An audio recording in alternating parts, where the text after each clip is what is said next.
Kaugnay ng papalapit na impeachment trial sa Lunes, binigyan linaw ng isang dating Associate Justice mula sa Supreme Court ang ilang bagay patungkol sa proseso. Tulad na lamang ng bilang ng boto na kakailanganin mula sa Senator Judges para mapatalsik ang Vice Presidente. Narito po ang report.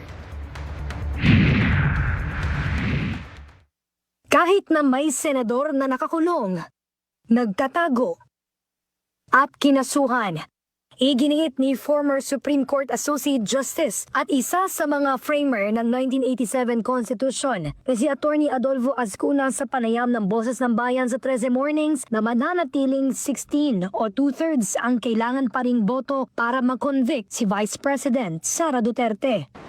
Dahil si Senator Bato at si Jinggoy, they remain members of the Senate kahit na they are absent or unable to attend.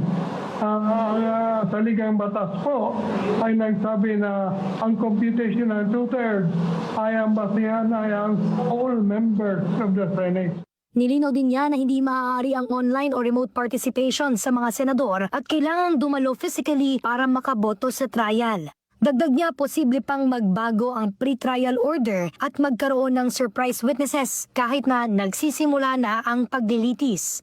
Nang tanungin naman siya sa umuugong na balita na uupong presiding officer si Cheese Escudero.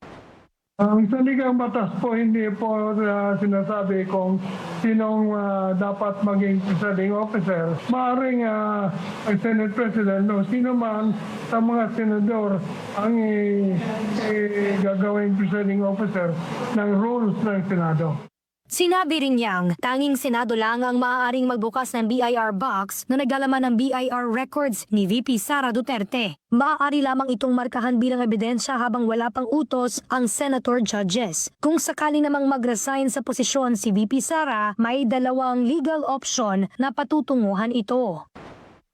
Ang isang opinion ay hindi na maaaring patuloy pa yung impeachment proceedings dahil ang purpose ng impeachment proceeding is removal of the official. The other opinion is maaaring ituloy para ng Senado upang yung other purpose ng impeachment, which is disqualification of the respondent, is mabubutuhan rin ng Senado. Dagdag pa ni Attorney Azcuna, hindi maaari manghimasok ang Supreme Court sa impeachment trial. Maaari lamang silang pumasok sa eksena kung mapapatunayang may grave abuse of discretion. Sa huli, pinayuhan ng dating Associate Justice ang mga Senator Judges na sundin ang kanilang sinumpaang panunungkulan na maging patas at magpasya base sa ebidensya at batas. Princess Jordan, IBC News.